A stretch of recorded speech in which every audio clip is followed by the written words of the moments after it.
family, son.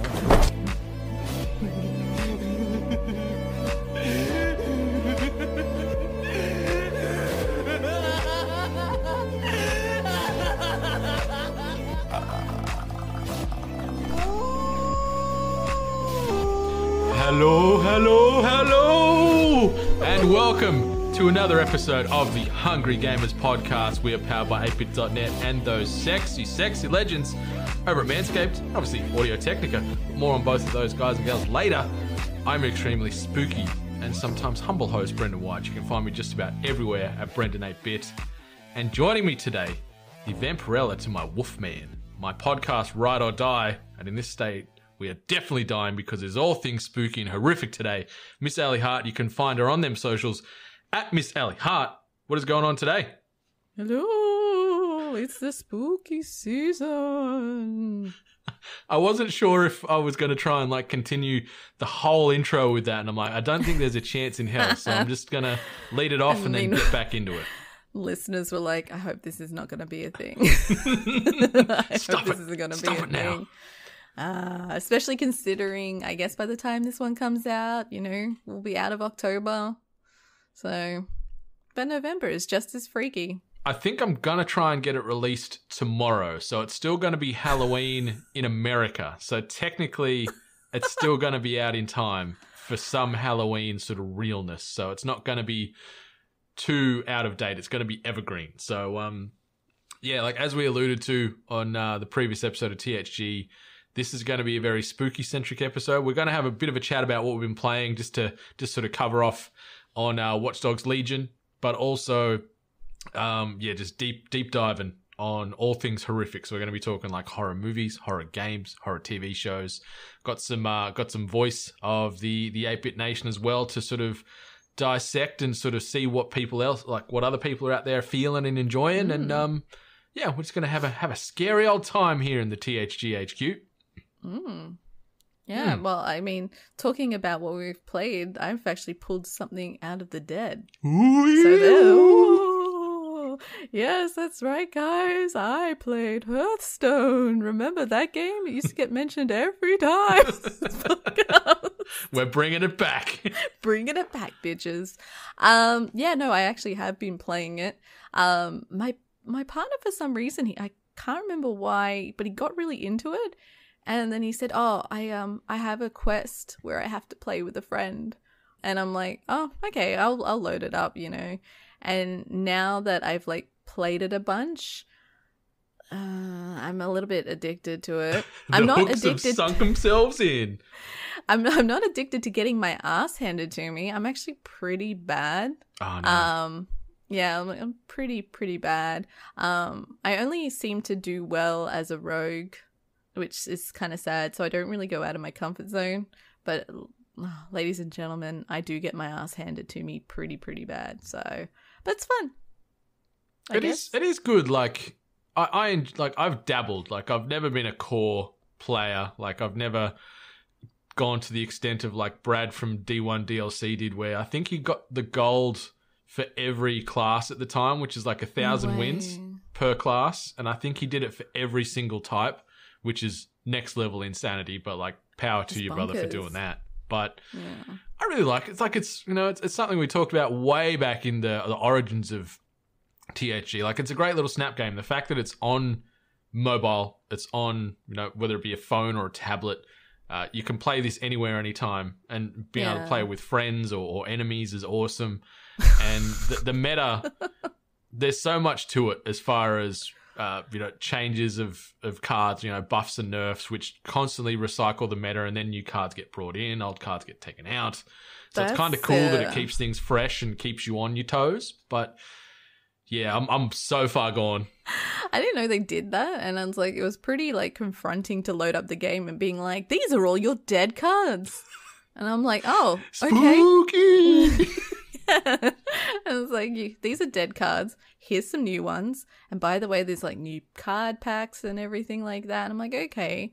But I think because I don't really dabble in card games. I'm not about that, but I think it's something about the art design and the sound design of this particular style that I actually just enjoy. Like, it's very cute and endearing, so I keep at it. So I think that's probably the main reason why I can always come back to this one. But I'm sure this obsession will fizzle out, once I get pummeled. So, but yeah, I thought, I wasn't actually going to bring it up, but I was like, this is a spooky episode. Let's bring something back from the dead. So you're welcome, audience. I'm sure Salim the Dream is sort of doing a little fist pump right now. Listen to this. He's like, yes, it's back. It's like my boy, it's back.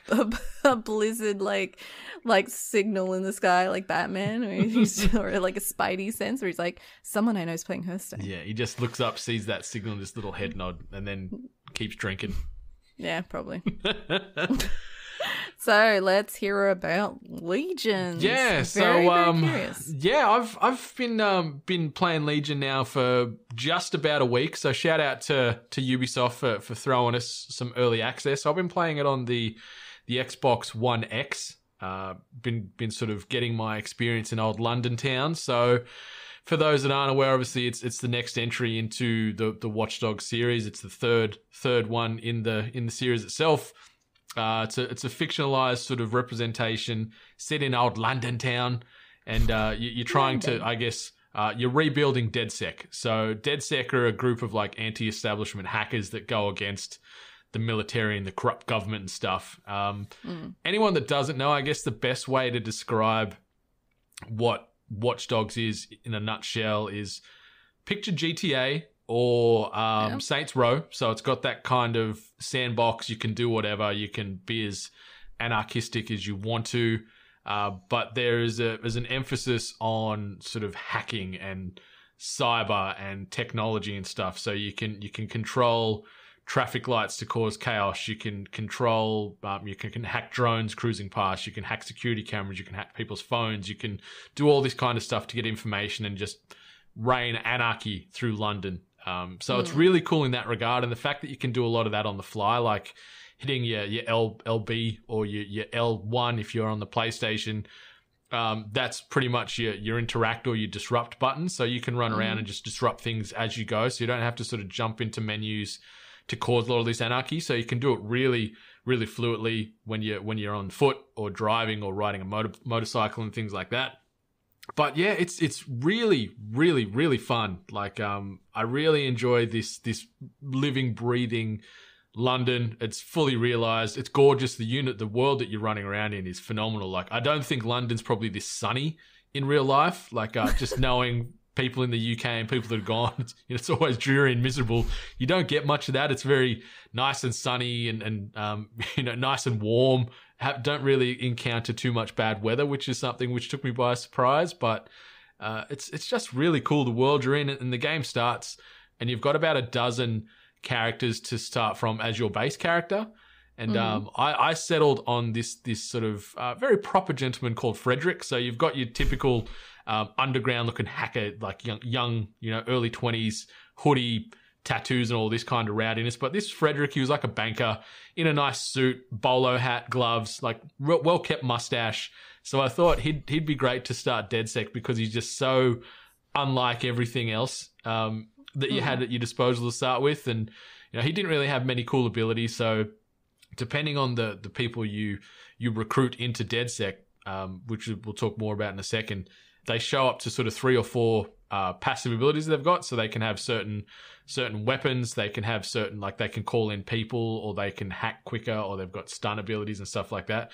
And this Frederick guy had really nothing. I think he could get out of, like if you got arrested, you got out of jail quicker because he was a bit of a smooth old cat. So I was cruising around London as this old dick, just living my life, hacking and whatever else. And then like I was just driving around because you can veer off from the main path right off the jump. So I was just side questing, doing all kinds of stuff. And I've like went and joined, like there's these underground bare knuckle fighting arenas. So I rolled in there as this dude, as Frederick, because he was still the only character I had at the time. As Frederick, nice suit, looking the bee's knees. And then I'm in bare knuckle fights against like these tough, muscly, tattooed people. Fought my way through it, knocked out the 5 waves, and then at the end of that, you can recruit like the I guess the boss, you could say, of that underground borough to join your crew as well. But just things like that, like you can be anybody anybody in London, anybody you walk past or encounter in the game, you can hypothetically recruit them to DedSec, which I think is phenomenal. So that's crazy. So anybody, so it could be someone that works for the enemy, like one of the main people you go up against. It could be someone that works for the police force. It could be an elderly woman or an elderly man. It could be a street artist. It could be a homeless person. And you can hold your button, like you can hold LB over them, and it'll show you a bit about themselves. So it'll show you some of those abilities they may or may not have, a bit of their backstory, what they've been up to, and then from there you can try and start recruiting them. Usually there's a mission or two, depending on how complex and how skilled the person is, to then get them on board. You do those missions. A lot of the time it seems to be they owe money to someone, or they've done something wrong, and you've got to erase the records from some data bank. But once you've done that, they're on board and they're in your crew. You can drop in and drop out of characters, not instantaneously, but you can jump into your team list and go, okay, I'm done with you, Frederick. Now I'm going to bring in this young sort of like cybergoth hacker girl, and you just press the button. They'll bring them in. They have like a little interaction, like there'll be a cut scene where they're like, yep, no worries, good luck, you do your thing, blah, blah, blah. Frederick goes on his way, and then you Tanya, the cybergoth hacker girl with the pink dreads or whatever. And then you keep going. So you can drop in and drop out, and with those unique abilities they've got, it's going to lend itself to certain missions better. So there might be ones that require more stealth and more hacking. Or if you just want to go in all guns and fists swinging, like there's a couple of people I recruited yesterday. There's a lady, and she's like a soccer hooligan. And so she just gets rowdy. She can take more damage, and she can call in like her hooligan friends to like fight with her. Oh. So if you don't want to be hacking and using all the tech, you can just run in and just start punching and shooting everybody if you wanted to as well. So you can play the game however you like, which I love. I find myself naturally doing a lot more of the hacking. Like I'll send the drones in. The little spider bots are so friggin' cool. That picture like a robotic face hugger from Alien. So they cruise around, and the cool thing, there's tech points that you can find in the world, and with those you can then either purchase new abilities or upgrade your abilities. So your little spider bot can then move faster, jump higher. It's got a cloaking ability, stuff like that. So you can just squirt around as this little thing, going in and out of vents, and you can knock enemies out, and it does like the full like face hugger jump, where it jumps up and wraps itself around the enemy's face and like electrocutes them to knock them out. So it's kind of cool. I love that you can do whatever in this game, which I love. Like you can steal anything, you can go anywhere, you can recruit anyone, and they've all got very unique personalities. Like which is cool as well. They're not all just generic whiny English person. Like there is a few of those stereotypes. The accents are phenomenal / terrible, by the way, which is awesome. Very, very old London town and whatever else. But it's really cool. Like I did this mission during the week where I had to get into the Nexus building, which is part of like one of the evil corporations, and I was having trouble trying to stealth in. So I found the managing director was like outside having a smoke. So I got to talking to him, and then I started a recruitment line with him, did his quest, got him recruited, and then because he's the MD, I just walked straight in the front door, straight in the elevator, straight up, did the hack, and got out. Like, it's kind of cool that you can go that route if you want to, like complete pacifist, but just use your I guess your uniform and your status in a place to walk in and do the thing. So it's really rewarding. I think I can't remember, it's 8 or 10 boroughs of London, and you sort of like it's like suburbs, you could say, of London. Okay. And there's 3 sort of things to do in there, and then a main quest, and then you sort of get the people to rise up with you, and you sort of take that borough back. And when you take the borough back, you get a special person to join DedSec, which has got really cool abilities. So like, I've got like assassins, I've got a random beekeeper that's got like cyber bees, a getaway car driver, like an English spy, and like she's just this old like Dame Judi Dench type old lady, but she's like female, like she's Jane Bond, I guess you could say. She's got the Aston Martin, she's got the stealth ability, she's got the silence gun. So it's kind of cool that you've got all these quirky characters and different personalities, and you can just change on the fly to how you want to play. I haven't encountered any bugs. There was a game-breaking bug on the Xbox where you got to a certain mission. If you played it, and it was called like, I think it was like the 402 like error not found, which is funny because that's, you know, a computer based error, and it actually just bricks your game. Didn't encounter that. Played through the mission fine, no issues there. But I think they've already patched it out anyway. But I'm really digging it. Are you much of a Watch Dogs guy? And I've just been waffling on for probably 10 minutes straight here. But are you a fan of the franchise? You going to give it a crack? I've never played a Watch Dogs game, and at the start of the announcement of this game, I was actually pretty interested, but unfortunately, like as the trailers kind of went on, it lost my interest. Like it just started to really just unsell the game to me. So I wouldn't necessarily say I'm in a major rush to play this game. I'm intrigued. Like we established like last week, I'm really into like just side quests and just, you know, staying off like the main path. And the idea that you can recruit just like any person that you see, like anyone that takes your fancy, anyone that's looking very unique or weird in any kind of way, like that sounds like my kind of thing. That sounds like a really good diversion, you know? So I probably will get to playing it, but it's definitely just not like an instant like launch title kind of like drop play kind of thing. I'll play it later on. Yeah. Maybe when these new gens come out. Yeah, you don't have to wait too long for that. A couple of weeks. Yeah. But it's really cool. Like on that sort of topic of recruiting anyone again, like I was walking the streets and there was this homeless woman begging for change, and you can't like go up and give her money. But I felt really bad, so I recruited her in, got her a job, and now she's earning cash and like doing things. So there's kind of cool things like that where you can bring all these people in just to fight for the right cause, or right, I guess, is quote unquote, depending on how you feel about it. But yeah, I like that. But stealth is definitely the name of the game for me. Utilizing all your tech, utilizing your spider bots, your drones, being able to call in like a big cargo drone. And you can pretty much just jump on the top of this thing and it can just, you know, fly you up onto buildings to get into places quicker instead of trying to, you know, strong arm your way through the front doors. Because I was doing a lot of stealth because there's a permadeath option you can have set. So if any of those recruited characters you have dies in the game, they're gone. And if you run out of characters in the game, that's game over. So I like there is that element of, you know, every move you do counts, because if your person drops, not only are they gone, but if that's your last person, that's the end of the game for you. So I haven't had anyone die yet. Like I've just about to roll credits. I probably haven't finished. I reckon I'm about an hour away. It feels like I'm on the last mission. But I've just been so distracted by all these side quests and you know, finding loot and things in the game and just recruiting and running around living my best life. But yeah, no one's died, luckily. I was close. I nearly lost a couple of people in a few missions that got a bit hairy. And like I was so scared and so panicked because like one of them was my hacker girl that I was playing like most of the game. And I thought, fuck, if she drops, like my heart's going to break because she's got me through a lot of things in this game. But yeah, it's really cool. Fast travel's really great too. So once you sort of liberate these burrows, there's heaps of fast travel points you can get around. So you don't, like, you can drive from place to place, and you can simply just press A on the Xbox controller and the car will auto drive you to where you're picking. So if you want to be mucking around on your phone or whatever else, you can do that. The radio stations are thumpers. You know, there are some absolute belter tracks on all the very unique music genres available. My biggest gripe with the game on the topic of driving, and to another extent the gunplay, is it feels a bit sticky.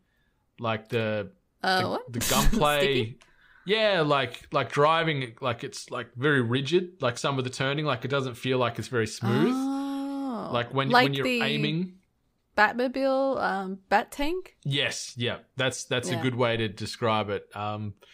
Yeah, like the driving, especially with some of the cars, it feels like they've tried to make it harder than it needs to be, just unnecessarily. Like the turning. Just real rigid, like, you know, if you're turning too rapidly here and there, your car's just going to sort of fishtail out of control. And some of the gunplay, moving the camera around, it just feels like it's very, like it sticks in certain places. So, like, there is a slight aim assist. If you do get close to some enemies, it'll sort of naturally pull you towards them. But it feels like you fight that sometimes. But overall, the game's great. Like, I'm really, really enjoying it. I'd recommend picking it up if you've got the cash to put down on it. If you enjoyed Watch Dogs 2, you're going to love Watch Dogs Legion.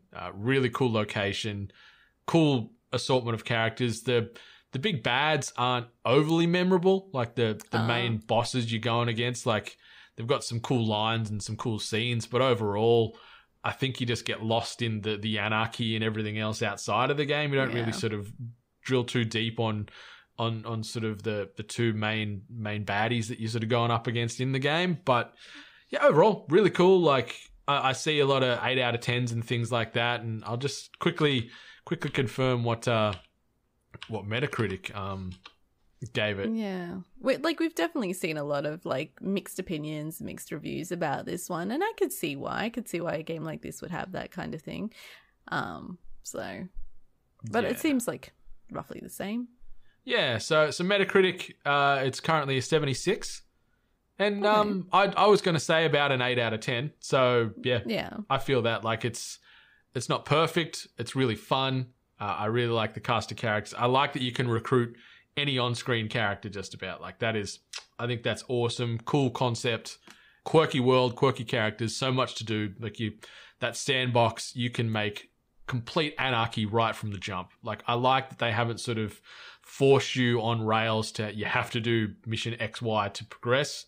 Obviously, the mainline story, you need to follow that, but you can just do whatever the hell you want straight away, and just live your best London town life. But yeah, really cool. Thanks again to Ubisoft for tossing that across, and you're going to have that finished up tonight. But overall, it has been a great experience, and if you're looking for something to distract yourself for a couple of weeks until, say, Assassin's Creed Valhalla comes out and the next gen, get on it, because loving it.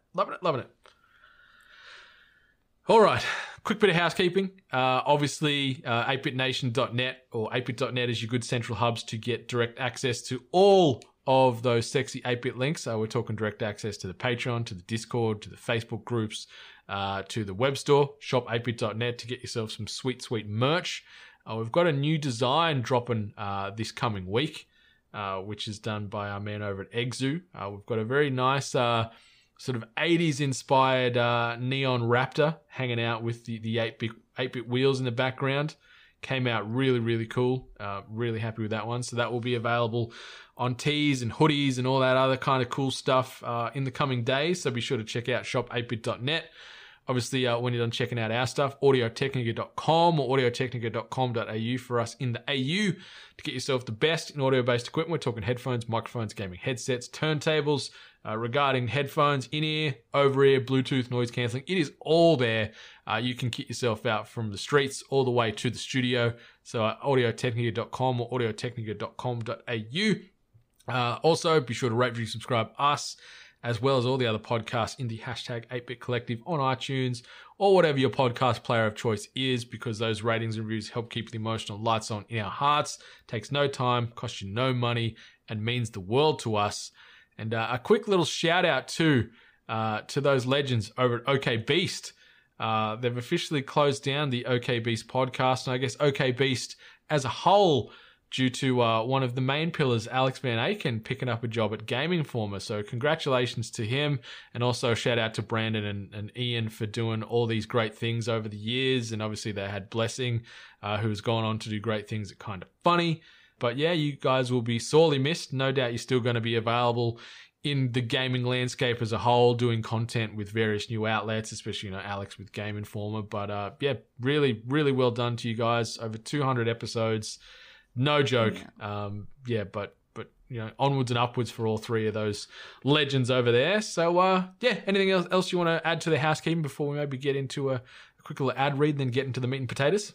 Yeah, just to also give them a shout out at OK Beast. Genuinely, like, the best bunch of dudes and really hard workers. So even though, the OK Beast train has stopped, definitely head over and support the guys in all their, other avenues as well. So great guys, doing great things, and, much deserved. So 100%. Yeah, no, just genuine good people, which, we always talk about here on the THG. Like, those three, three genuine legends. Had great conversations with all three of them over the years, and learnt a lot, especially from Alex and his sort of editing prowess. Like, he was on that hustle, and it's good to see it's landed him his dream job. So yeah, well done to everybody, and keep on crushing it.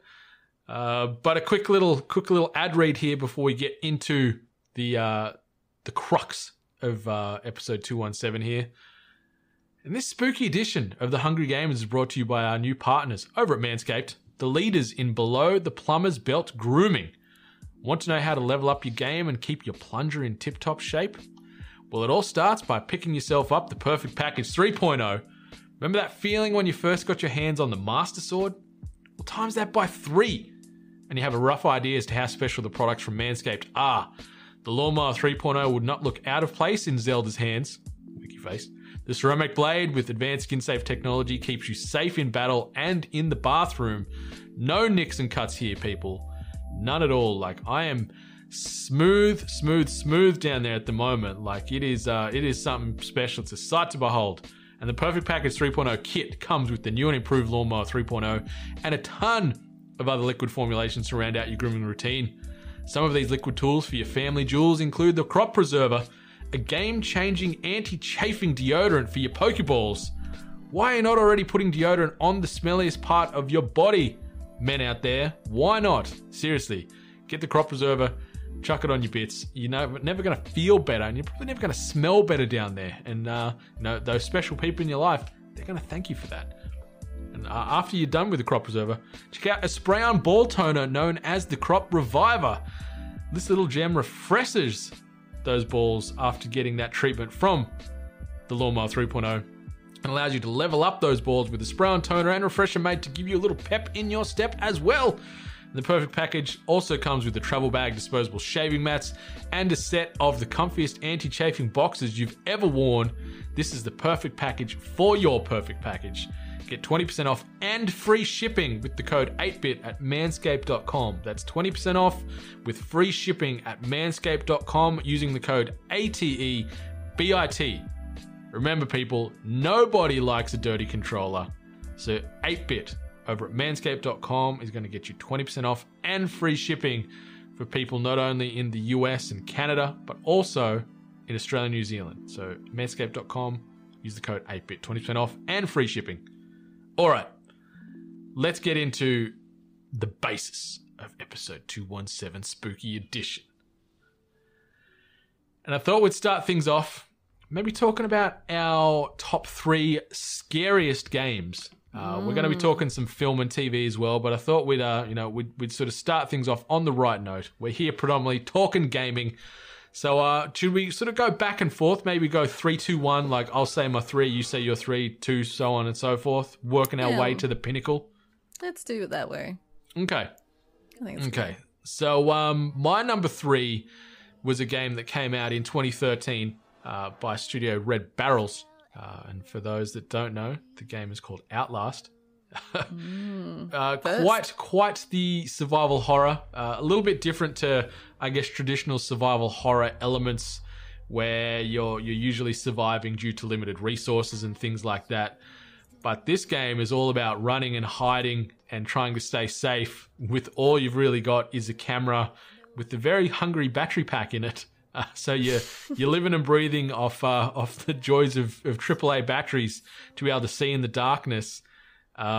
Very, very scary game. Love that it sort of changed the survival horror meta where you do feel helpless. You never fighting these creatures and these beasties and these bad people head on. You are running and hiding and trying not to pee your pants. And I guess it's not the first game to play with low light and the darkness and things like that and using camera technology to be able to see through the darkness, but I think it was one of the first to, I guess, really nail that type of formula.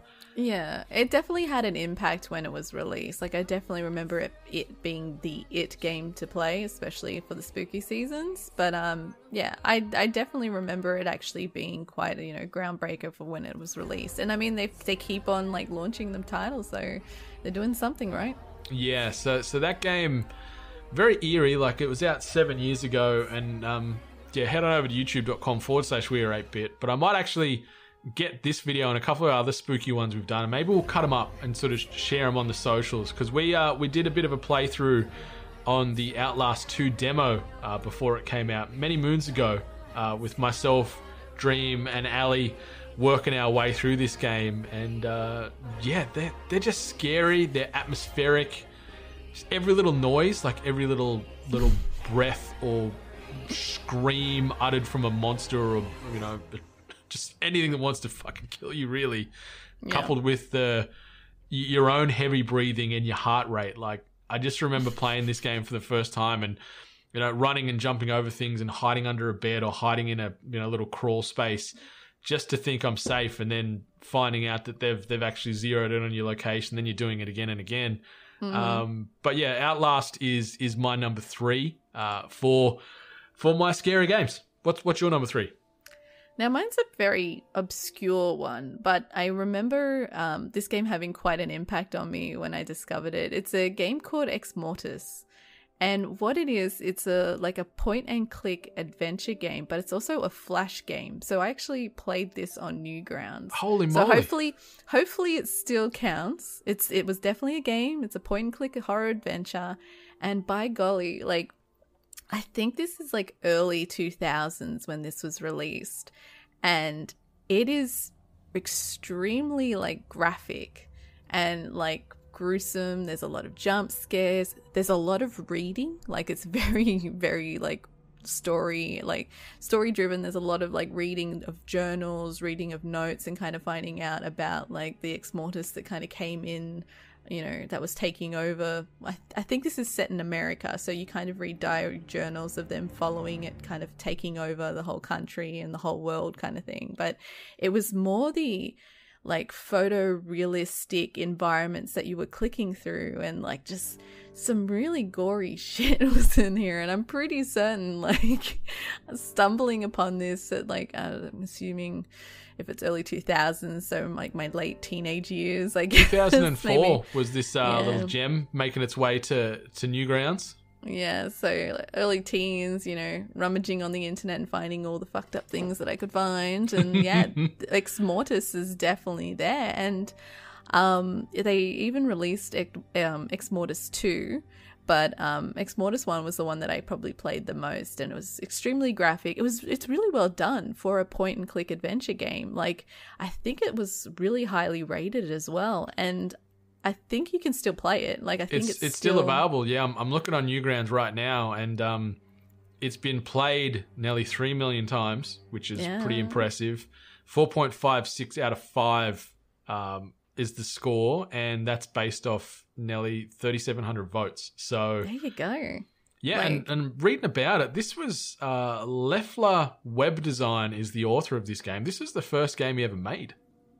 Oh, there you go. So and the way that I'm picking these games, by the way, everyone, is what had a pretty intense it stuck with me. It actually made me a little bit scared. So this was definitely one of those things, because when you're in your teens and you're up late on the internet and then you find up a really fucked up point and click adventure, and it's kind of stuck with me. So this is really good. And I have not me personally, but I revisited it again with a lot of people who have actually been playing it again, kind of either rediscovering it or discovering it for the first time, and people enjoy it still. So I'm glad it has some longevity to it. So anyone that's out there, it's on the internet, you can just look it up on Newgrounds.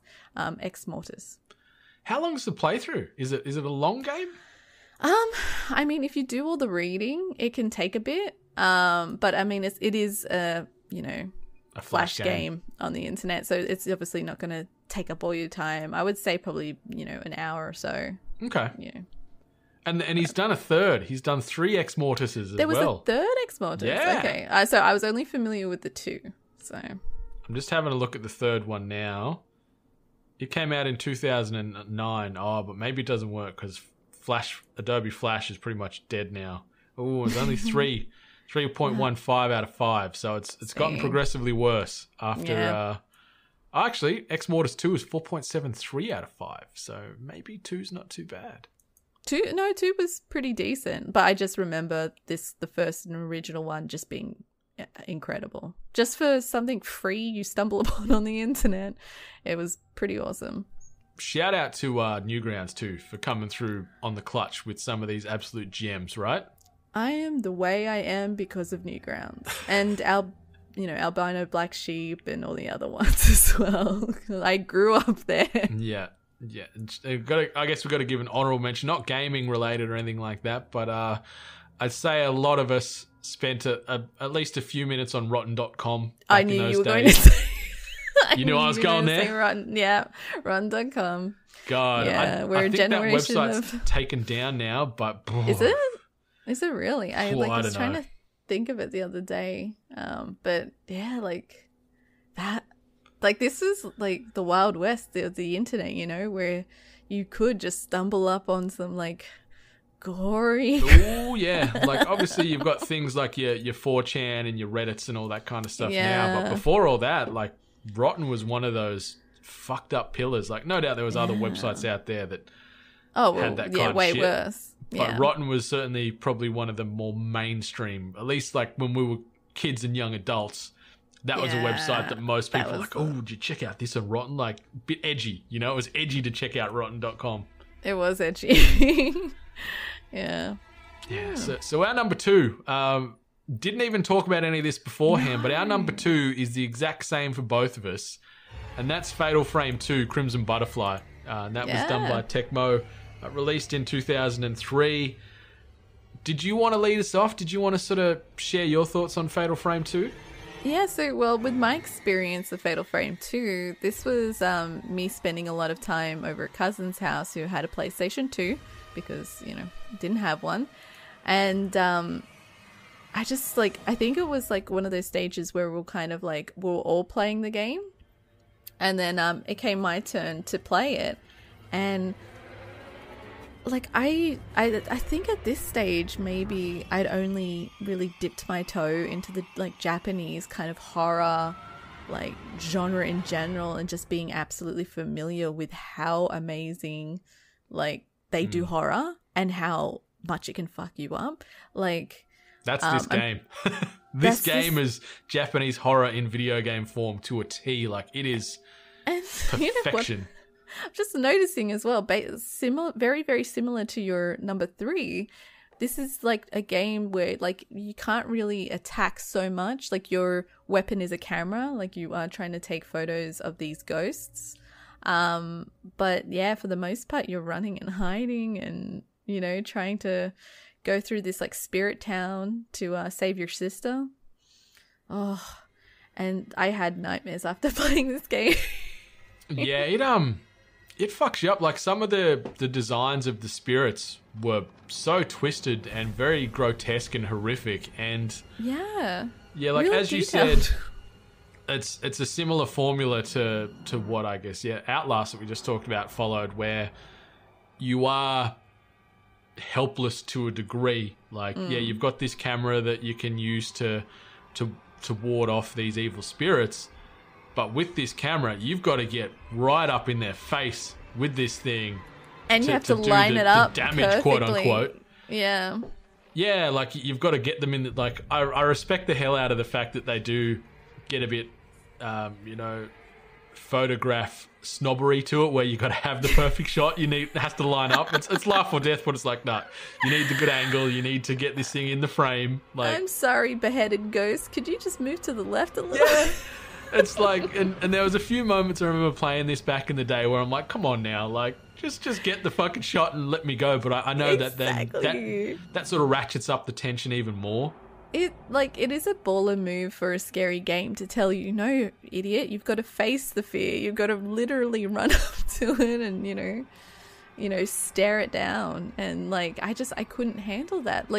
There was, I think it's one of the first ghost spirits that you kind of encounter where she's in a wardrobe, she's in a closet or something like that, and she kind of creeps out. And I remember that one. She freaked me out a little bit too.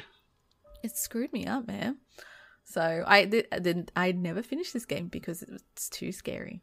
Yeah, and there's a lot of people the game's director. I can't remember his name. I don't have it in my notes here, but he's sort of, said many times that a lot of people he's spoken to that played this game haven't finished it because, it is too scary. And I think that's that's one of the great things with horror, especially with horror games. Like, it's different to a horror movie or a TV show because you're not controlling the outcome when you're watching it, but when you're playing it, you're the one that has to take those footsteps indirectly. You know, you are the character.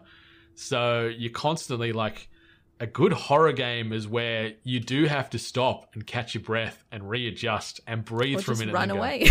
Yeah. Like, never come back. It's some of the best storytelling in video games, I think, horror. Like, when horror's done well, you feel things playing those games that no other genre can make you feel because exactly. That's always helpless. That's always been my point with horror just in general, right? Like, it's easy to make a person cry and make them sad. It's easy to make a person kind of feel lighthearted and happy. But to truly scare someone and, you know, traumatize them a little bit, you know, I think that's genuinely unique. And that is like the most purest of like emotions, like fear, like achieving fear in someone, I think is just, you know, fascinating. So, yeah. Fatal Frame shout out to Fatal Frame. Yeah. For Crimson Butterfly. Screwing me up and I'm never returning. I don't know, maybe I can play it and maybe the graphics don't hold up so much, but yeah, I don't know. It screwed me up enough to never return.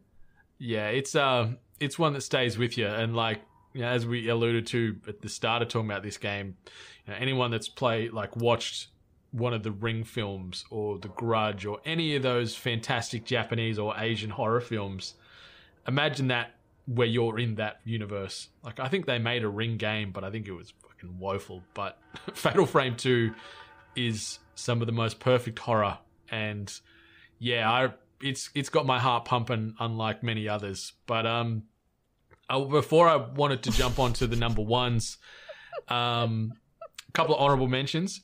Alien Isolation is one I wanted to shout out, which is, I guess, similar to my 2 and 3. You very much hiding, very much feeling helpless, very much surviving and breathing. Like, there is some combat and some weapons in the game, but it's still probably the best video game from the greater Alien universe to date. So anyone that hasn't played it, seriously, give it a go. It is phenomenal. Dead Space is another one, and the subsequent sequels to that. Anyone that's watched like Event Horizon would know what Dead Space is about. Such a good movie. Oh, very, very underrated movie. You know, finding friggin' the gateway to hell in space on this decrepit spaceship. Space orgy. Yeah. Yeah, it's something. And who doesn't like seeing an evil Sam Neill? You know, that's something you don't see very often. Yeah. Nicest guy. Yeah. No, such a good movie. Yeah, but I hope we do inevitably see another Dead Space, because those games were fucking creepy as shit. All three of them, similar stories, heart pumping, forcing your way to move forward. Like, at least in this, playing as Isaac, you do have weapons at your disposal to creatively kill all these demons and warped creatures. But I think one of the cool things with that universe as well is you might have these laser guns that can cut limbs off, but you cut that limb off, they're still coming at you. You know, they're just crawling with no legs now and no arms. And the little, like, spider baby things are still so freaking eerie to this day. But yeah, Dead Space is something I wanted to shout out. And the last one I wanted to give a quick shout out to, did you ever play Eternal Darkness? That name rings a bell. I probably didn't play it, but I'm probably very familiar with it. Yeah, so it's a game. It's a game that came out on the GameCube. Really liked it. Really cool story that got you from the jump. It's set in a haunted mansion, but the game, as the character you're playing, you're starting to sort of question your sanity and getting a bit more unstable as you go. So it really messes with you as you're playing, because it adds sound effects, it changes the visuals, and it even simulates, like, when you're playing on the GameCube, it'll like turn the GameCube off and on, and like it simulates the console and the TV like malfunctioning. Wow. So that's actually really cool. Yeah, very, very unique mechanics you don't see in just about any game. So you're playing on, and then it might just shut off, you know, or the TV just shuts off, like in a real tense moment. You're already on edge. Then that shit goes on. You're like, oh fuck, what's going on? Like, there's something in the fucking house with me now. It's come through the GameCube, and even parts like it'd say like you lost your saves. So to get the panic level up, because you're like, where's all my game time gone? And then it's like, no, it's still there. Like, gotcha. Really plays with your sanity and your own mental health in that game. So wanted to shout those out. Yeah. I'm going to shout these two out because me personally, I don't classify them as like being like scary, like, but I mean, story and graphically, The Cat Lady and Downfall, they are also kind of like point and click adventures. They're just another fantastic design, fantastic story as well. And it just, there's like a lot of gruesome stuff that happens in those games. So I do want to give them a mention. Not necessarily scary, but just, yeah, pretty gruesome. Yeah.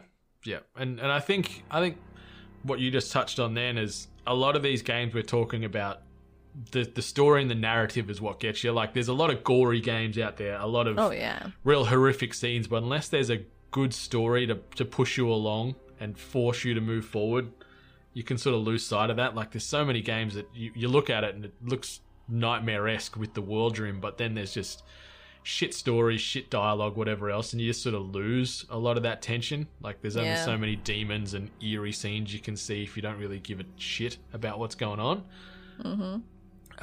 But my number one, it was tough. I was nearly gonna put Resident Evil 7 here, and it probably should be in the honorable mentions as well, just because of what it did with that formula, going first person, really doubling down on the atmosphere and going away from the zombies and all that. And it's just a very warped ass town in backcountry America. I mean, a house in backcountry America with a family that are just horrific in their own right. But I wanted to mention original Resident Evil, and this was sort of based off what you were saying, like games that scared the bejesus out of us. Playing this in the original in the 90s, and then when they did the remake on the GameCube that came out in 2003, and I went back and played it again. Teenage years, the graphical enhancements that went from the PlayStation to the Cube version, phenomenal. Like, it is gorgeous but horrific, plus the intensity, plus the knowing of what's happening, like from playing it in previous gen, but still not knowing because they made a few different changes. The zombies and all the creatures look more horrific. You still, things like the puzzling time-based where you're getting chased by monsters is awesome. Always low on ammunition for your weapons. Always feeling like you feel, I guess, strong but helpless at the same way, which is something I like with Resident Evil. Like, you might be packing all these guns and things on you because you're a member of this special unit, the Stars. But at the same time, coming up against some of the bigger bads in the game, they can still cut you down very quickly. So I like that you feel strong enough to step forward, but also one swipe from a hunter or whatever could still, get the "you died" on the screen in the blood and go back to your save room with your typewriter. So Resident Evil, it's one of my favorite definitely not film franchises. One of my favorite game franchises of all time. And the remake, when this came out, like, this was why I bought a GameCube, wholly and solely for this game, to get Resident Evil Remake. And then obviously Resident Evil 4 dropped on the GameCube as well. And as I mentioned earlier, Eternal Darkness and a ton of other awesome games on the platform. But yeah, I'm just a Resident Evil purist and Resident Evil tragic, and I love what they did with that game, and it still holds up now. Yeah. So that's my shout out for number one. What about you? So my shout out, because I was kind of laughing when you just said it before, that they made a Ring game and it was completely shit. Maybe you're thinking of this one. So my number one is the Grudge game that was on the Wii. Sorry. Well, I to be honest, I can't contest to that because here's my experience. I can actually give you the full experience of me playing the Grudge game. So, everyone remembers the Wii controller. So, you hold it in your hand and it, reacts to motion. The game loads and they load up with you as a young girl and you have a puppy dog. The dog runs into this scary abandoned, it's like a warehouse, I believe, from what I remember. Already, they've done the first thing which I hate, which is endangering a dog. So already, I'm not happy. Then you walk into this your spooky, warehousey kind of complex kind of thing, and your Wii controller is a torch. That's all you've got. And it also, runs out of battery. So this goes back to that whole being in control of the the scares, being right there amongst it. So, you know, walking around, you have like, you know, limited battery and everything, and as well as you hear the lady from The Grudge. So you hear like the. Do you want me to replicate the I sound? do, yeah. Just in case the listeners aren't sure of what you're talking about. So you hear that. It just gives me the heebie-jeebies hearing that every time. I hate that one, like the most scariest things in my life, I can actually replicate the noise. Isn't that really screwed up? Maybe that means also that you're taking a bit of the power back. Maybe. Actually, I like that. I actually really, really do like that. So my experience went, walk into the space, looking for my dog. I think I got maybe to the next like area of going upstairs, heard the noise, freaked out because it's dark, and I stupidly played this game in the dark. Turned around, my torch went to a door, and there she was in her goriness, and she just jumped at me, and I proceeded to put my Wii controller down. I turned off the game, opened up the curtains, and walked away. I have never played that game since. Nope. Just chuck the game in the trash, set it on fire. Yep, I'm out. Not today, Satan. Appreciate it, but I'll take a no. So that's my number one, because I think I played that game for a grand total of maybe 5 minutes, and I never went back. It's crazy that games can do that to us. Like, I think we talked about the whys and hows before, but just reflecting on what you said about in the dark, like we all naturally do that. Like, close the curtains, turn the lights off, get the full experience. And it just fucks you up even more. Like, it gets you right on edge even before you've started playing the game, because it's dark, and then you think you're seeing things in the shadows and everything else. I'm going to set myself up for my own demise. Yeah. I am to blame for this. We're suckers for punishment, but oh yeah, it adds to the experience. Like, I'll fully die on that hill that a good scary game gives you a level of immersion unlike just about anything else. Like, you can talk about your RPGs and whatever else, but I think this is something that stands alone above, because the things you feel playing these games is something you can't get anywhere else. And yeah, you know, playing Resident Evil 7, anyone that hasn't, you need to, for one, but anyone that has got it and has got access to VR, play these horror games in VR. Like, obviously Phasmophobia and stuff like that's the new hotness. We still haven't played it, so we don't really have any skin in the game. We will, and I'm looking forward to that. But any horror that we're talking about that just sucks you in and suffocates you and terrifies you, imagine that in virtual reality, and it is a whole nother level of horrific, terrifying insanity. So do yourselves, for anyone that loves horror, or that can at least think they can stomach playing a horror game, play it in VR, and then you'll know real fear. Like, I know that's a very bleak and bold thing to say, but it is something else again. It really would be. Hard pass. Nope. Hard pass. All right, so a quick little backtrack to Metacritic again. So I've grabbed the best and worst horror games according to Metacritic, and this is based off the Metacritic score. So in third place is Eternal Darkness, which I've mentioned before regarding the playing of your sanity. It's a 93 out of 100. Number two, or I guess you could say equal second and third, Castlevania Symphony of the Night, which came out in 1997 by Konami, is a 93 as well. And the number one horror game according to Metacritic is a little ditty released in 2007 by 2K with a score of 95 out of 100, and that's BioShock. And what? I can appreciate that. Like, fantastic franchise. It's got some horror elements to it.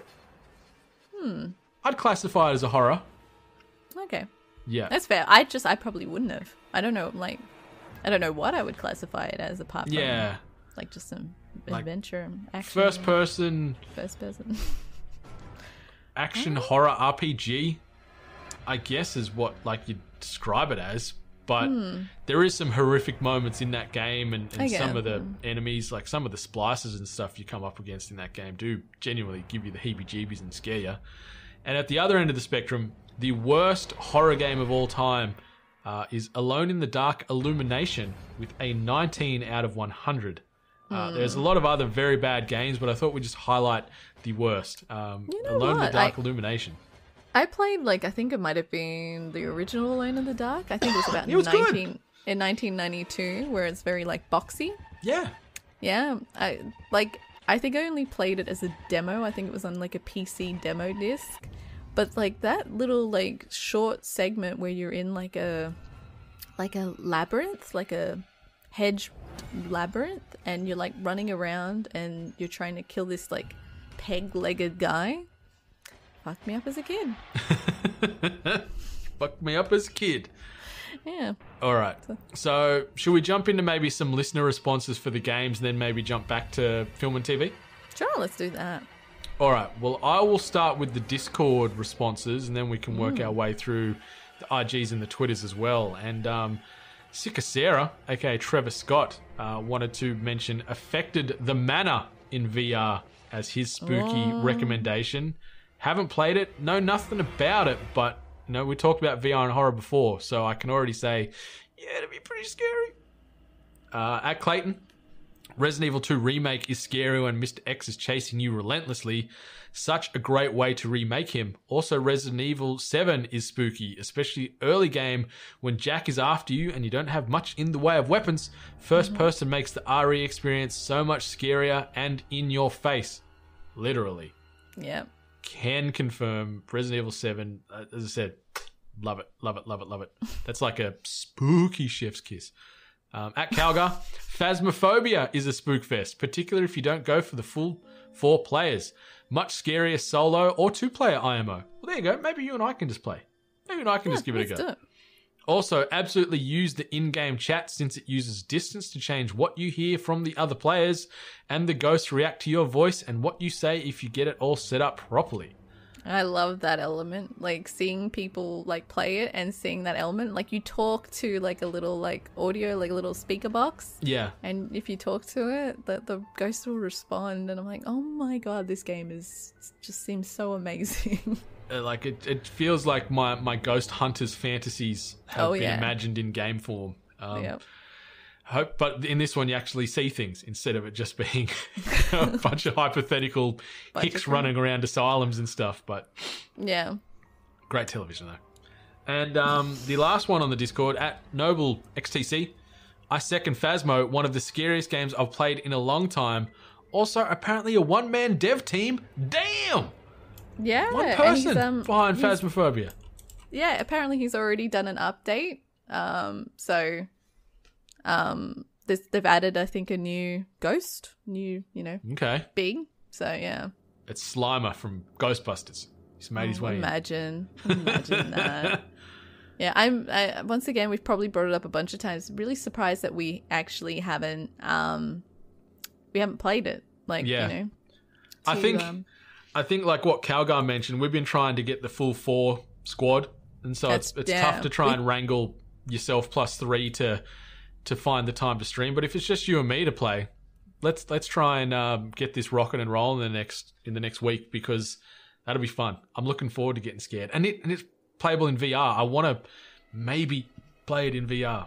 Yeah, give it a go in VR. I've seen some people play it in VR. Like a lot of people say it can be, I guess, a bit clunky, but the immersion is still there. So yeah. I'll let you play VR. I will, gladly sit behind on the mouse and keyboard. So, well, did you want to tackle the IG and the Twitter responses? Yeah, sure. Let's just roll down here. So we have at Cruisy Mate. Evil Within took me 3 months to finish because I couldn't play more than half an hour at a time. So that comes back to the whole only going so far and having to take a breather, because the experience is a little too much. So you big sissy boy. No, well, Evil Within, I've never played it, but I've seen a lot of content from it, and there's some pretty, crazy creatures in there. That's the one that has they've already got Evil Within 2, right? Yeah, and it's just as freaky. Recent-ish. I've played both. I haven't finished Evil Within 2 yet. I finished the first one, but I haven't finished the sequel. But really, really good. Suda 51's behind those, and that studio is now owned by Microsoft, so we'll see if we get Evil Within 3 exclusive. Right. Yeah, but really good games, really, really good games, really good modern horror. Yeah, and then over on Twitter, We have at Lord and Prior, Soma. He says it asks hard existential questions that I am completely in the bucket for. I've never played Soma. Did you play Soma? I've played Soma. I played it on the PC, and it's another one of those survival horror games in that same vein as a Outlast, but you sort of it's a sci-fi world that you're running around in. Done by the creators of Amnesia, The Dark Descent, and the sequel that just came out recently as well. But yeah, you're on this like remote research facility. You wake up clueless as to where you are, but you're in just this very distorted, broken, very eerie space facility.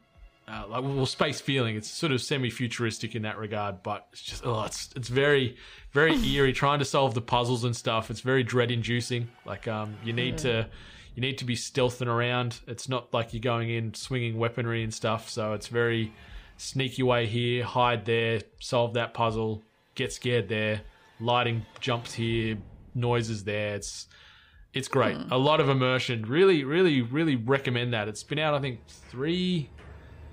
it's 2017, 2016, 2017, I think it came out. Maybe even a bit later. Okay. A bit earlier, I should say. But it's been out for a little while, and yeah, it's awesome. Frictional Games did that, so give it a spin. I have to look into that one. We also have at Fawzi_Muhammad, a classic horror game for me, The Suffering. Creepy atmosphere, awesome looking creatures, good story, and ending is based on your actions and morals. Wish they would do a remastered or something. I fucking love games that, the consequences of your actions and the outcomes from it. I love games like that. And there's a good replayability that comes with that too. So yeah. Did you ever play The Suffering? No.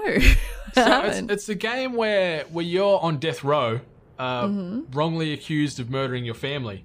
And you're pretty much making your way out of this prison, but it almost like does similar to like with Silent Hill, how it sort of jumps between nightmare realm and normal type of thing. Okay. So there's a lot of beasties and a lot of creepy demonic dudes, and depending on what you do during the game, I think there's 3 endings, and they obviously it's great, not so great, and terrible. So depending on how you do.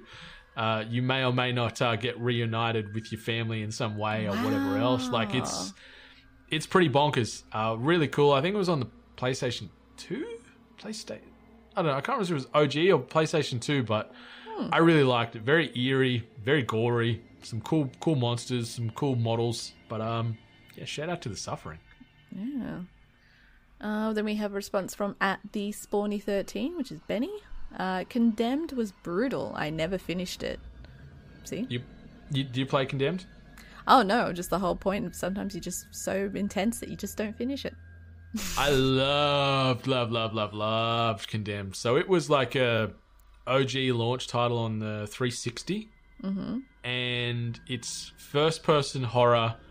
And it probably really defined first-person horror combat, like it was melee based, so you're using weaponry in your fists, and you play. I can't remember who's like he's a special agent, and you're tasked with hunting down these serial killers in this city, and so you're going into certain areas, and they've all got their own unique look and theme, but a lot of jump scares, really intense combat, really horrific scenes that play out during these fights and exchanges, like very gritty, very very gore centric, and yeah, very eerie. It sort of feels like what movie would I compare it to? Something like Seven. Picture like Seven as a video game. I know my number one favorite movie. So picture that in video game form, and that's sort of what you get with this. Okay. Well, really underrated. Yeah. We have a response from at It's Tilby, which is Maddie from Hoop Dreams. A Quiet Place. A Quiet Place being made into a horror game would be incredible. I'm sure there'd be some cool ways to implement audio-based situations. Annihilation would also be a really cool horror shooter. So this is Maddie giving a response on like what he thinks movie-wise would translate really well into a game. Yeah, and can confirm both of those. Like, love both of those films. Very, very different films. But yeah, just a quiet place would be perfect, and it would.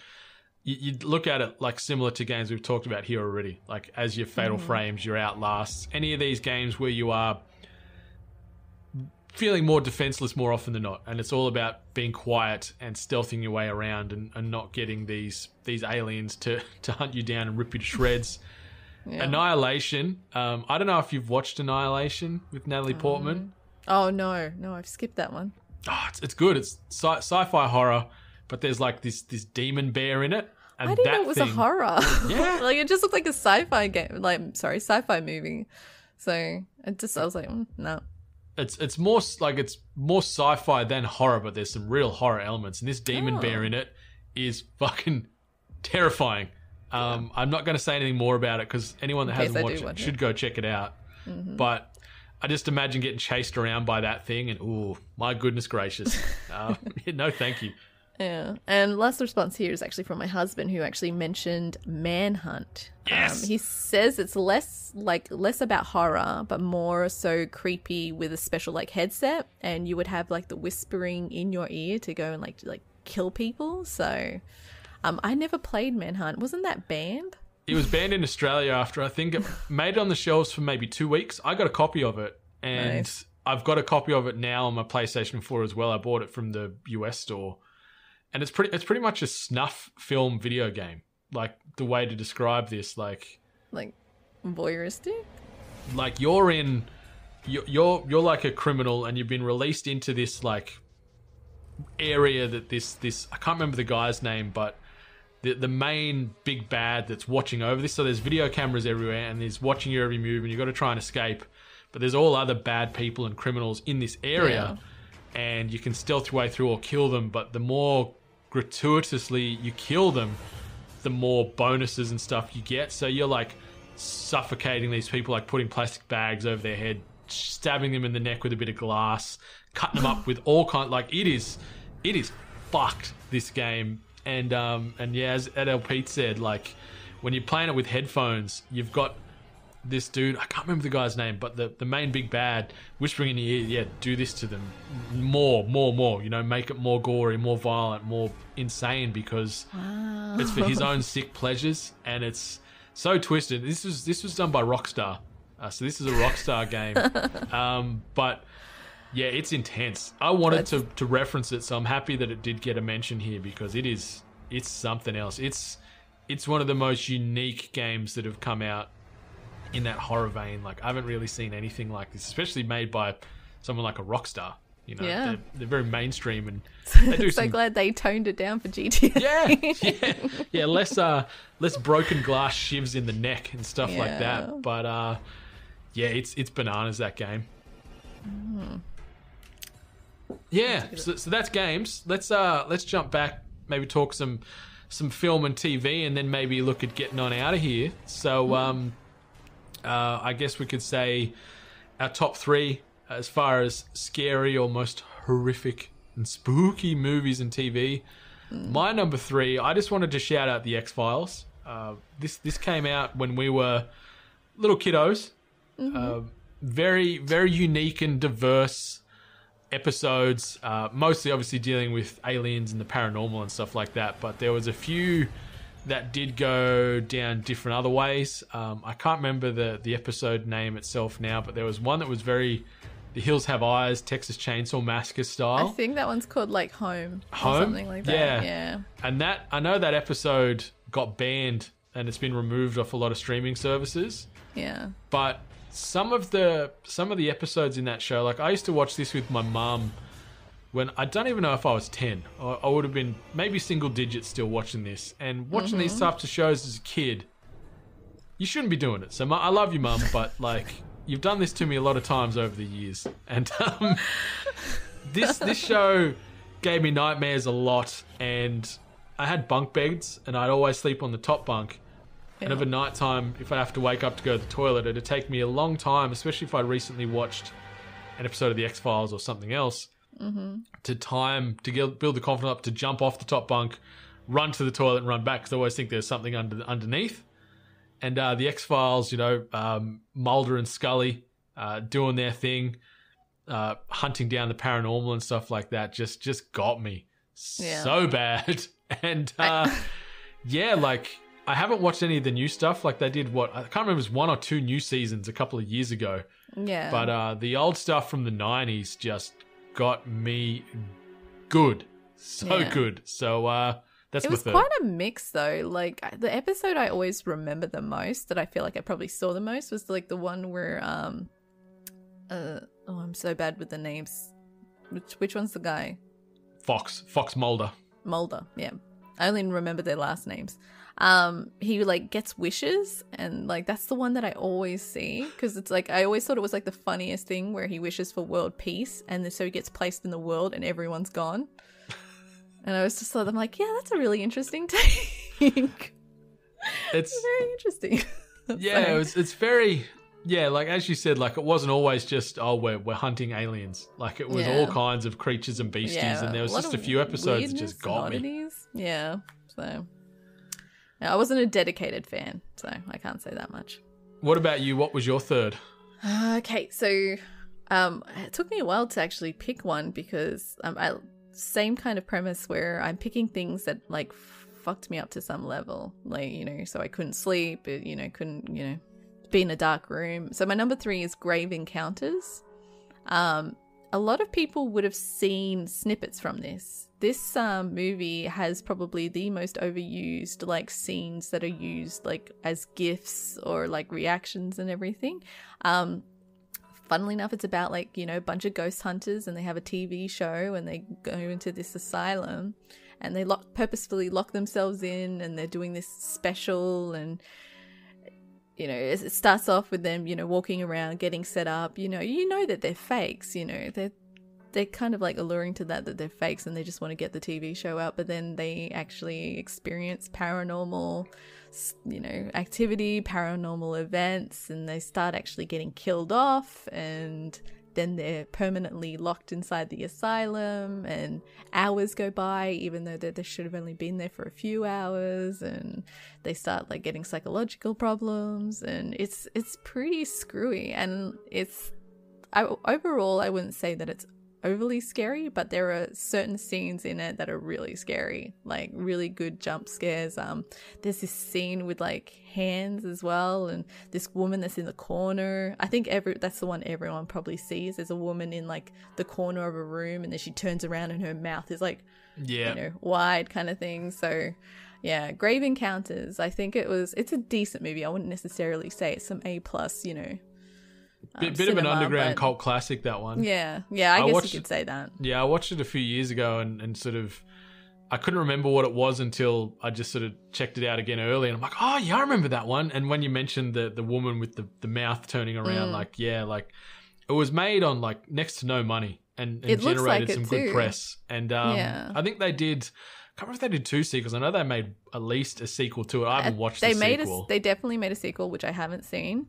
I really enjoyed the ending. I'm not going to say what happens at the end, because like I think it's pretty interesting enough to keep you watching throughout. But I did really like the ending to it as well. So so it's like found footage kind of movie. So if you're not, I know some people don't like that stuff. Sometimes they get kind of like a bit motion sicknessy. So I'm letting you know now, it's like found footage kind of content. Yeah.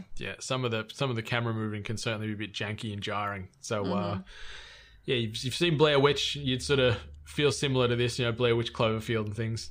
Yeah, exactly. But my second that I wanted to mention was The Descent, which I don't know if you've watched that one. Very, very claustrophobic, very tense. One thing that's great about this movie, so the movie itself, it's about a group of female spelunkers who are going like climbing through caves, a lot of narrow caves, a lot of crumbling, a lot of constrictive walls, and really suffocating areas. So it's very tense, very heavy to watch in that regard. But then there's pretty much some monsters and evil creatures in the shadows, but you don't really see any of them until like the third act. So it just builds up this tension for 2/3 of the movie, and then in the third act it just goes fucking blah, like it goes bananas, and it's awesome. Very, very gory, very horrific as far as some of the things that play out, but it's great because it's a lot of what's in the shadows. It's a lot of the noise. Yeah. It's a lot of the dread and the eeriness and whatever else. So it's a great film. Yeah, I think what they did really well with this film, because they tricked me, like when you originally saw the trailers for The Descent, you got a completely different vibe on what this, movie was going to be about. So it kind of like does grab you at the end, and it's kind of like almost like a shock factor maybe if no one has told you about the movie, or, when its initial release happened, a lot of people were kind of like, that was not the movie I was expecting kind of thing. Yeah. So I like it when there's that kind of like, slide in there, the kind of little shock value. I haven't watched it, and I'm probably not going to watch it because I know... The claustrophobia? Or what happens? Oh, yeah, and claustrophobia. Speaking of which, there's this whole like area of Reddit where it's people going into like caves and like holes and everything like that, and it destroys me, man. But yeah, I won't be able to watch it based on that, and also because I kind of know what happens. So okay, what's your number 2? My number 2 is a classic in my opinion. I'm sure I'm going to get a lot of mixed messages from people, but I fucking love this movie. It's called 13 Ghosts. You've either watched it or you haven't. Believe it or not, I get a lot of negativity on that movie, of it being, that movie wasn't... I'm like, sorry, but this is like one of my favorite like horror movies. Like, it's definitely like a Halloween movie that I watch constantly. The original was done way back when, like it was in like black and white, and what they used to do in the cinemas, they would make you wear like the 3D goggles, so you could actually, it was like special effects, so you could see the ghosts, which was interesting technology for back then. And then what they did is they incorporated it into this movie where, a down on his luck father and his family inherit this fantastical house from his estranged uncle who died. And he essentially, you move into this house, it's like, mystery and stuff like that. But then when they find these like glasses, they find out that in this house, his uncle has caged ghosts, and they're slowly being unlocked and trying to like, kill them and attack them. And there's this whole elaborate story that's happening within it. But the ghost design and the whole adding element of like, you can only see it when you got the glasses on. Like, obviously this isn't as you as a viewer, it's the actors in the, movie, but it's perfect for jump scares. Mm-hmm. So one minute they think that they're alone, and then they bring their glasses down and it's like, boom, like jump scare. And there was a character called the Jackal who's in like a stray jacket and like this like metal cage, and just, it used to freak the hell out of me. So there's like, It's also a lot of great like background stuff, like you can read about all the different like ghosts that are in there, and how they link to the overall story. I'm not going to go into too much detail because maybe some people haven't watched this movie, so this might be their first viewing, because there's a bit of twist and turn in there, so I won't spoil it. But I mean, character design, it was awesome. It's a little bit gory. There's a scene where someone gets like sliced in half, and the lawyer. That's all I'm going to say. But that scene is awesome. But really good cast. Old mate from Monk's in it. Shannon Elizabeth from American Pie's in it. Matthew Lillard's Shaggy, in it. I don't know why I always go to Shaggy, but he's in it.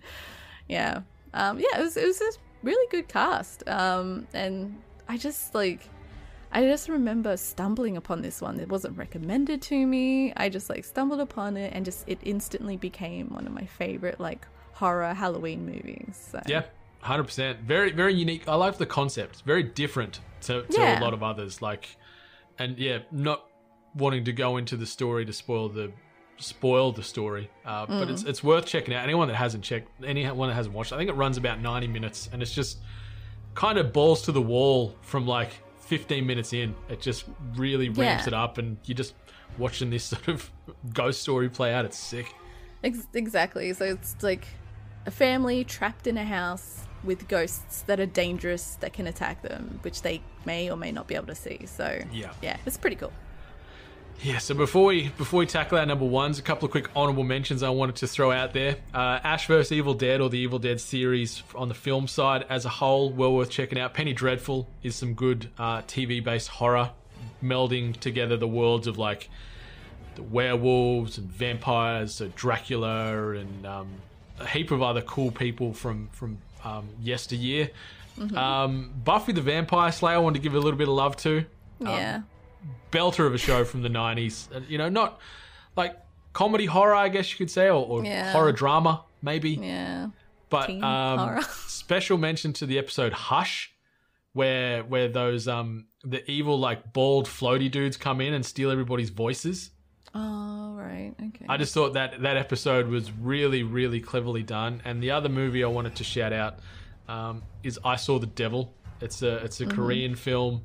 It's like a revenge thriller / horror that just puts that revenge formula on its head, where it's one of the few movies I've ever sort of found myself rooting for the bad guy sometimes, with just the amount of shit that happens. It's long. I think it runs 2.5 hours, but it is some of the best storytelling I've ever seen in film. And if you're looking for any more horror-based movies, I'll put my my letterboxed Oh the Horror list that I've put together of all the horror movies I've watched and recommended in the podcast show notes. But my number one goes out to movies that probably aren't so scary for me now, but I just remember the way they shaped me and horrified me and probably warped me as a child. And that's the original Pet Sematary, so the Stephen King book adaptation. Just, I don't know what it was, but there was just certain scenes in that just stuck with me for months. Yeah. The guy that gets hit by the truck that is telling the main fella to stay away. Like, he's a good guy. Like, he's like a wayward spirit that's saying, you know, stay away from the cemetery. Don't go there. It's bad. It's an Indian burial ground. Blah blah blah. That was the guy that fucked me up and was in my dreams all the time, and I'd see him all the time, even though he was like a good guy. I think maybe because he was, you know, hit by a truck and mangled head and stuff just got me.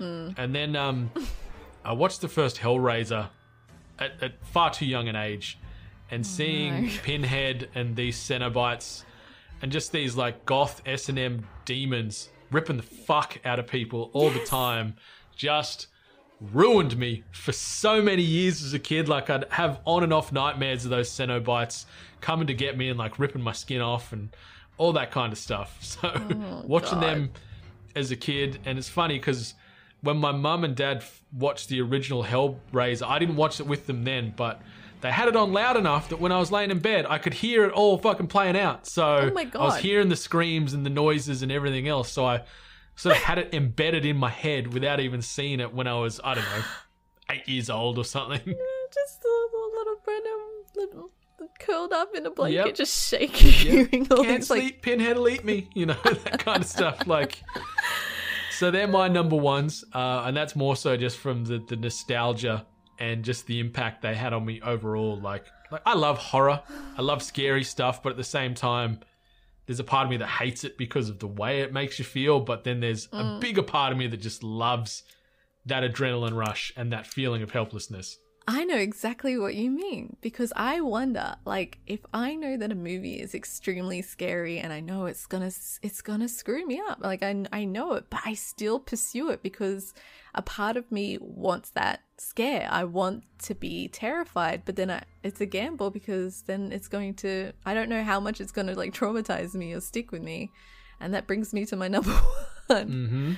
Late one night, you know, just hanging out, and then there's this Japanese movie that's on and, you know, looks pretty interesting. It's called The Ring. I'm like, all right, I'll watch this, you know. It says it's a horror, could be pretty good.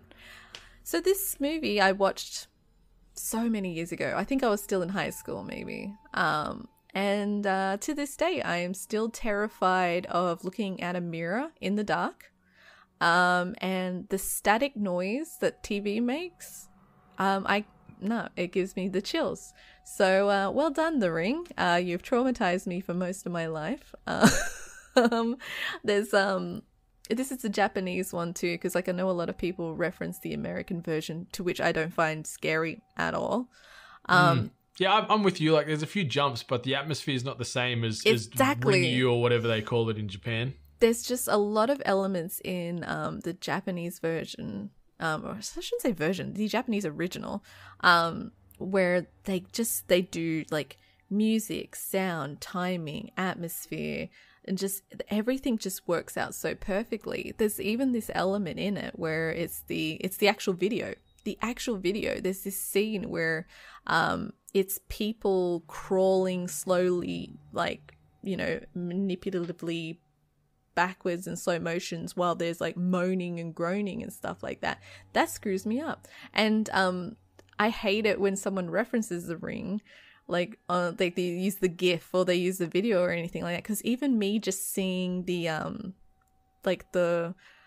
well, just seeing that like in the forest, that triggers me. So like if it's the American one, nah, I'm good. But if it's specifically the Japanese one, like even just the last bit where it shows you like it's meant to be being in the well and looking up, but there's also so many great things about it. I love the storytelling. I love the elements in this where she's trying to like make sense of it all and connect the dots and, you know, just like try to figure out how to maybe even break the curse and everything. It's a fantastic horror movie. It fucked me up for life, and it's my number one. Yeah, it's up there. Like I unfortunately watched the American version with Naomi Watts first, that's and then went back and watched the Japanese version. I can confirm it's scarier, the Japanese version, but it's funny because I find the American version of The Grudge scarier than the Japanese version of The Grudge. Yeah. No. Like I did have, full disclosure everyone, I did have The Grudge as my number 3, but then I'm kind of like doubling up here. But like The Grudge, the movie, like the Japanese original, that was super, super scary to me too. Like Toshio and his mum like crawling down the staircase at the end, and obviously the noise. Yeah, that fucked me up real good too. But yeah, you're just a sucker for Japanese horror, I think is what we can confirm. There's so many more that I could also name off, but like the Ring is the nearest dearest, and you know the one that's probably going to scar me for life. So Asian cinema is very much the rulers of the horror domain, in my opinion. There's so many gems, not only just from like Japan, but from Korea. There's some great stuff from Indonesia, even. Like it is all over the place, and there's some phenomenal storytelling. And anyone that hasn't watched good foreign film, and I know a lot of people are like, oh, I don't want to read subtitles. Like you're doing yourself a disservice for not watching some of these movies, because it is some of the best cinema ever. And once, like, and I find myself too with some movies, especially if it's a foreign film and you're reading subs, I find I'm even more immersed because I've got to give it my complete concentration. Yeah. You know, instead of just fluffing on my phone or looking over here or whatever, it's just tunnel vision to the screen. So check that out. And the last thing I wanted to say before we close this episode down is Daniel Clifford. He actually created the Science of Scare study to help people find the most scientifically scary films ever made. So the results of this study, according to the heart rates of participants, was that no movie scared people more than Sinister, a 2012 horror/thriller that stars Ethan Hawke as a true crime writer who investigates a string of grisly family murders. The average resting heart rate of the participants was 65 beats per minute, but during Sinister, that average heart rate rose to 86 beats per minute, which is a 32% increase. That was the highest rise in BPM of any movie watched by the study participants. I think they watched about 20, but they did the top 10, but I'm just going to talk about the top 3. So the biggest jump scare, however, belonged to Insidious, which owned a moment that sent the participants' heart rate up to 133 BPM. And I know that moment.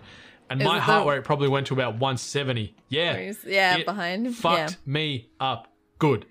It's actually a great study because I actually really liked Sinister. There's a few things that they could have done better, but for the most part of it, I think Sinister was actually a pretty good, horror movie. Really great horror movie. I love found footage, so anything that's like found footage, I love it. Yep. So yeah, it's really good. Ethan Hawke in it is phenomenal. His family's great. The story's great. I can't remember the main ghost demonic entity's name in it. It's like, but it's not. What is it called? It's like I always call it like Gabagool for some reason, but it's like it's along those like lines. Babadook. No, not Babadook. It's like sounds like Gabagool. Baba Yaga. No, I think Gabagool is like food. I know it from a Sopranos skit, but I don't think that's the name. I'm sure a lot of people are like yelling out the names here. Hang on, let me just get this right. For this entity, he looks like is it Mick Thompson? I think is his name. One of the lead guitarists from Slipknot. He looks like the OG. Actually, that kind of separates the scariness now, doesn't it? Yeah, but, he does. He looks like someone out of Slipknot. Yeah, but yeah, really great film. One of the better horror movies I've seen in a good long time. Sinister, and some of the footage that he finds up in this attic in this house with the true crime and the murders he's investigating is fucked up. The character's name is Bagul. Oh, Bagul. Bagul. Yeah. So that's why I always like say Gabagool. It sounds exactly roughly the same. So yeah. But like, you know what? I felt like with this one, I don't feel like it was advertised much. I don't think it was talked about much. I think this is another one where I may have gotten it on like some like theatrical like demo disc kind of thing that I used to get. So yeah, but Sinister is apparently the scariest movie, or at least asterisked with all the movies that they watched. Second place was Insidious, and third place was The Conjuring. Yeah. But yeah, so that's that. And Jono, Australia's Jono Peck, we should say, wanted to also send some love to Army of Darkness, which is the third movie in the Evil Dead franchise, which is more of a horror comedy, but he doesn't watch many horrors. But check out Army of Darkness on Comedy Rewind that just dropped this past week, with myself, Matt Stallone from Audio Technica, and Jono riffing on all things Bruce Campbell and Evil Dead and grooviness and giving sugar and all that good stuff. But check that out on Comedy Rewind. But yeah, this has been episode 217 of The Hungry Gamers. Thanks for listening. Thanks for stopping on by and riffing with us on this spooky, scary, centric version of THG. Miss Hart, anything you want to say before we close this haunted house down for another week? No, I just, hope everyone stays safe over the, whether you celebrate Halloween or not. But, enjoy your sugars and, pop some popcorn, watch a scary movie and play a scary game. I hope we've recommended something new for you on this episode. Hell freaking yeah. But yeah, that's it, 8-Bit Nation. I guess we can sort of close things off and get on out of here. So, yeah. Much love. And stay hungry. And definitely spooky.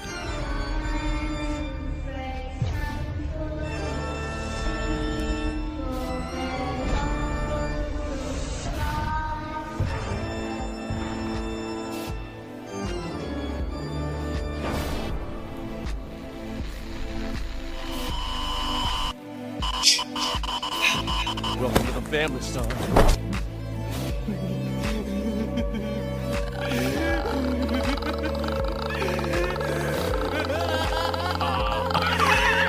I'm not even gonna try. I tried.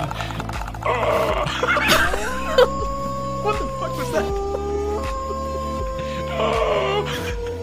I sound like I got emphysema.